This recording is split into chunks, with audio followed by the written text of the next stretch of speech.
नमस्कार दोस्तों, स्वागत है आपका हमारे official YouTube channel GS Pioneer sir में। कैसे हैं आप सब? मैं आशा करता हूं स्वस्थ होंगे, मस्त होंगे और अपनी तैयारी में व्यस्त होंगे। मित्रों, आप टीजीटी आर्ट की तैयारी में व्यस्त हैं तो आप उसकी तैयारी में व्यस्त रहिए और फाइनली इस बार आप सिलेक्शन लेकर के अपने सपने को साकार करिए। मित्रों, आज जो है आपका है डेट क्या, 3 नवंबर, और 3 नवंबर की इस क्लास में हम लोग थोड़ा सा रिवीजन करेंगे मित्रों, जिसमें हो सकता है वैदिक काल से भी क्वेश्चंस आ जाएं। वैदिक काल वही जो आपका 1500 से 800 बीसी के आसपास जाता है, कई जगह 600 बीसी भी दिखता है।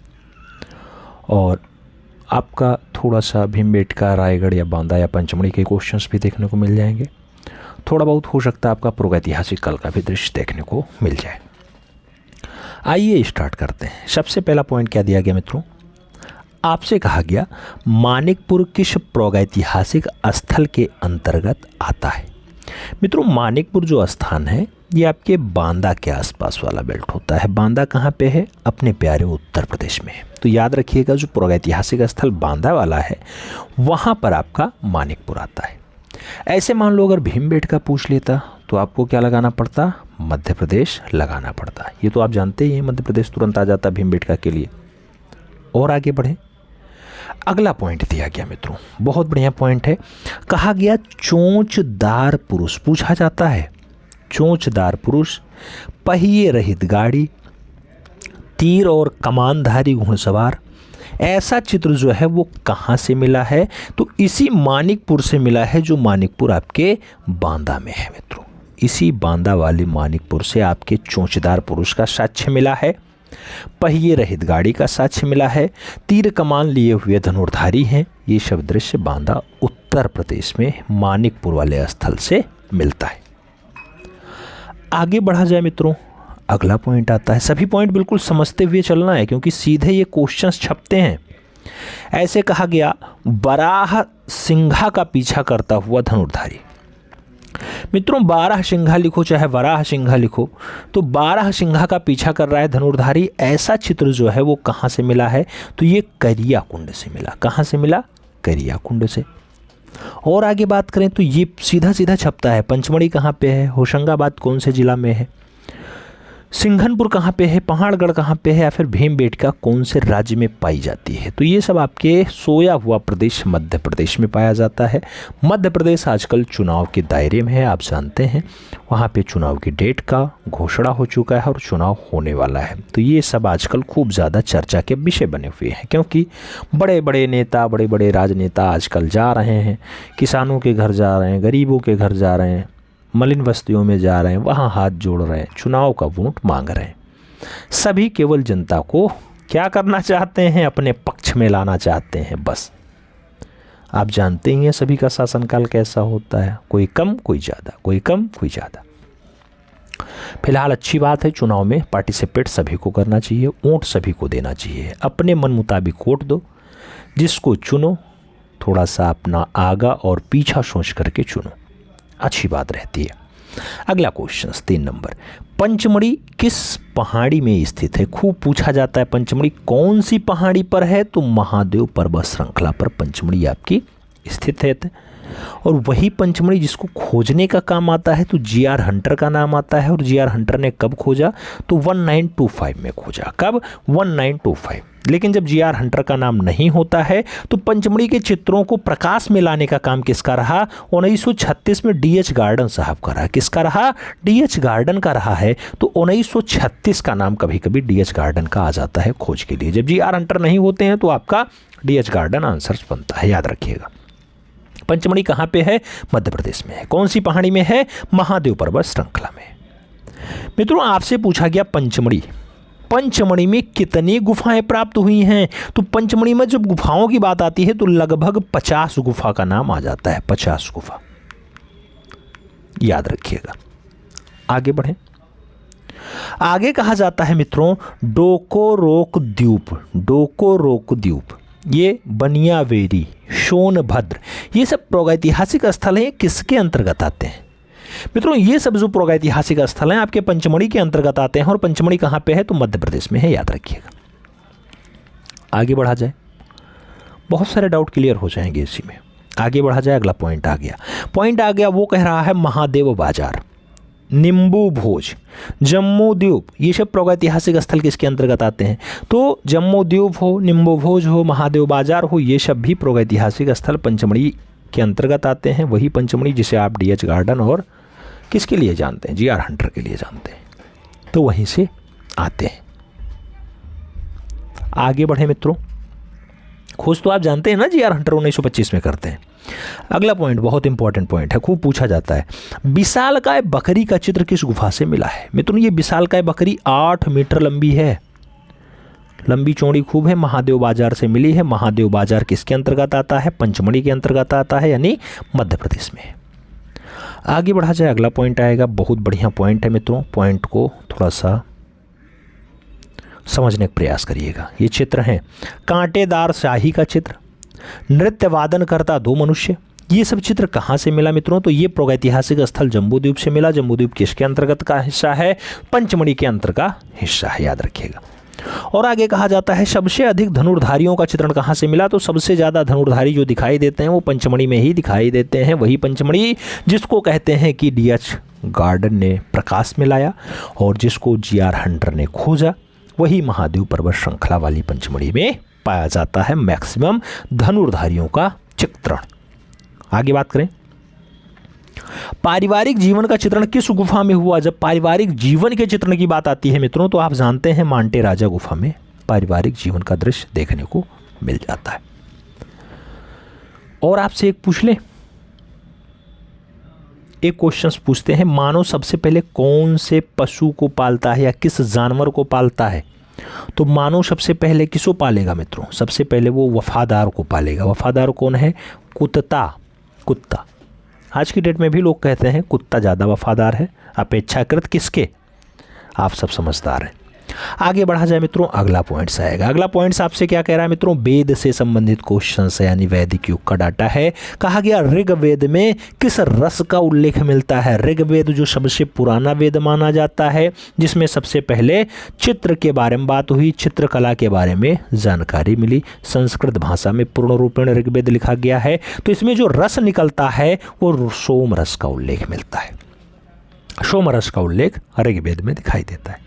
आगे बात करें, सर्वप्रथम किस वेद में कर्मकांड का उल्लेख मिलता है? कर्मकांड मित्रों जन्म, मृत्यु, बीच के जो सभी आपकी अवस्थाएं हैं वो सब कहाँ दिखाई देता है? तो वो यजुर्वेद में आपके कर्मकांड के बारे में जानकारी मिलती है। कहा गया कौन सा वेद जो है गद्य और पद्य दोनों में है? पद्य और गद्य समझ में आ रहा है ना? गद्य यानी गद्यांश लिखते चले जाओ, और पद्य यानी जिसमें कविताएं भी हो जाएं, थोड़ा सा गद्यांश भी आ जाए। तो गद्य पद्य मिल करके लिखा गया वो यजुर्वेद में लिखा गया, जिसमें आपके कर्मकांड के बारे में जानकारी मिल जाती है।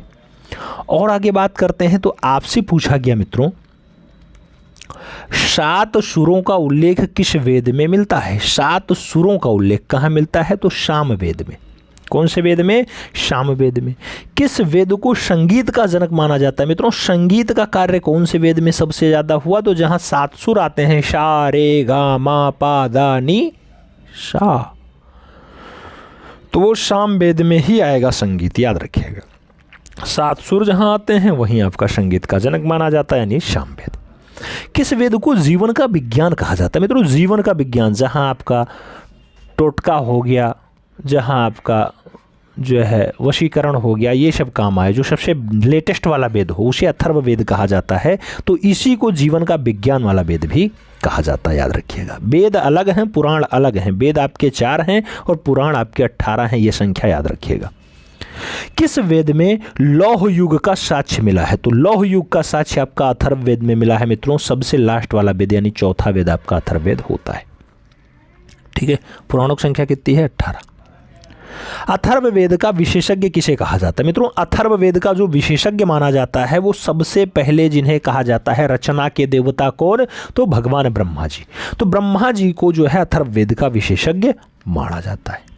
आगे बात करें, अगला पॉइंट आएगा मित्रों। अगला पॉइंट आपसे क्या कह रहा है? कह रहा है गुरु के चरणों में बैठ करके प्राप्त किया गया ज्ञान क्या कहलाता है? तो गुरु जी के चरण में बैठ जाओ फिर ज्ञान प्राप्त कर लो, ऐसा ज्ञान उपनिषद कहलाता है। उपनिषद। वेदांत किसको कहा गया मित्रों? तो वेदांत किसको कहा जाता है? इन्हीं उपनिषदों कहा जाता है जो गुरु जी के समक्ष बैठ करके ज्ञान ग्रहण किया जाता है, उसी को वेदांत भी कह दिया जाता है। मुक्तकोपनिषद में उपनिषदों की संख्या कितनी है? तो मुक्तकोपनिषद में जो उपनिषद पाए गए यानी जो आपके वेदांत पाए गए मित्रों, उनकी संख्या 108 बताई गई। कितनी? 108 बताई गई। आगे कहते हैं मित्रों पुराण। अभी हमने कहा था 18 पुराण है। पुराण का शाब्दिक अर्थ क्या होता है? तो पुराण का जो शाब्दिक अर्थ होता है मित्रों पुराण, पुराण यानी पुराना आख्यान यानी प्राचीन विवरण। तो जो पुराना विवरण है, पुराना आख्यान है, पुराना लेख है, वही आपका पुराण है मित्रों। ठीक है, समझ में आया? आगे कहा जाता है ऋषि लोमहर्ष तथा उनके पुत्र उग्रश्रवा किस संकलनकर्ता के रूप में जाने जाते हैं? तो उग्रश्रवा जी और लोमहर्ष जी मिलकर के पुराणों को संकलित करने का काम किए। तो पुराण संकलन का कार्य किसका रहा? उग्रश्रवा और लोमहर्ष का रहा। पुराणों की संख्या कितनी है? 18। वेदों की संख्या कितनी है? 4। आगे बढ़ा जाए, सबसे प्राचीन पुराण कौन सा है मित्रों? तो सबसे पुराना वाला जो पुराण माना जाता है वो मत्स्य पुराण माना जाता है, मत्स्य। और कहा जाए मौर्य वंश की जानकारी कौन से पुराण में मिलती है? टोटल पुराणों की संख्या 18 है, इसमें से जो मौर्य वंश की जानकारी देता है वो विष्णु पुराण है। आपका याद रखिएगा, विष्णु पुराण, विष्णु पुराण। आगे बढ़ें और कुछ क्वेश्चंस पूछ लें।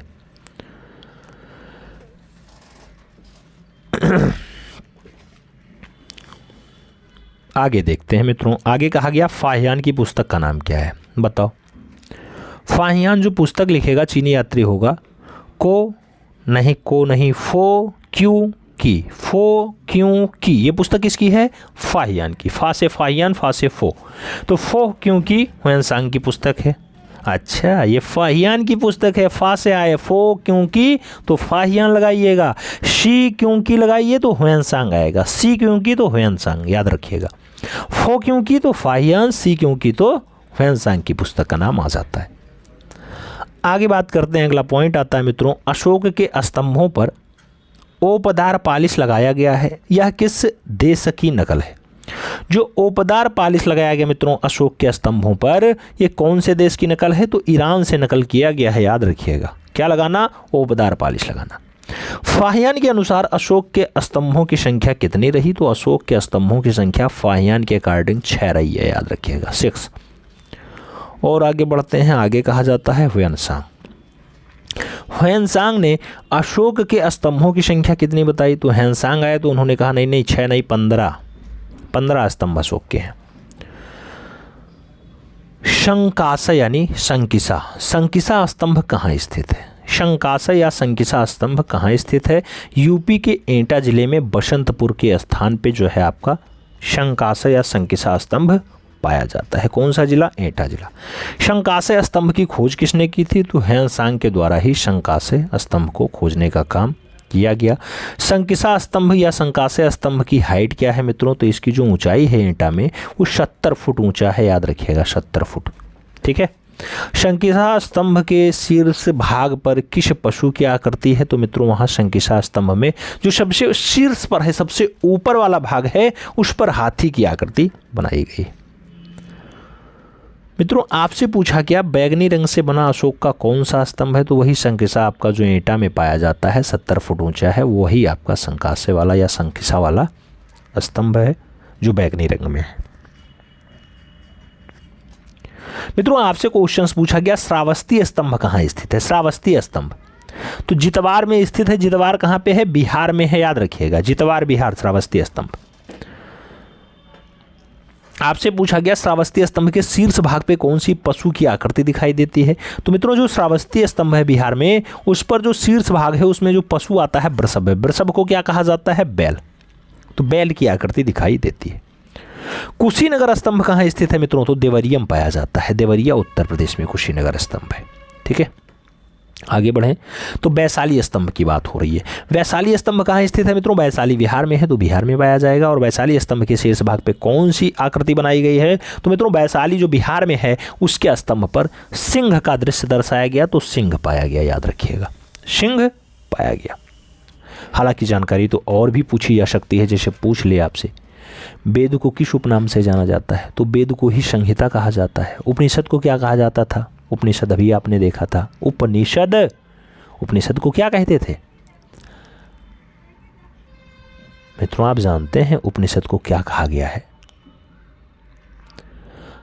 तो आराम से कमेंट बॉक्स में छापा करो खूब बढ़िया से, ठीक है। उपनिषद, इसे वेदांत कहा जाता, वही तो उपनिषद है आपका।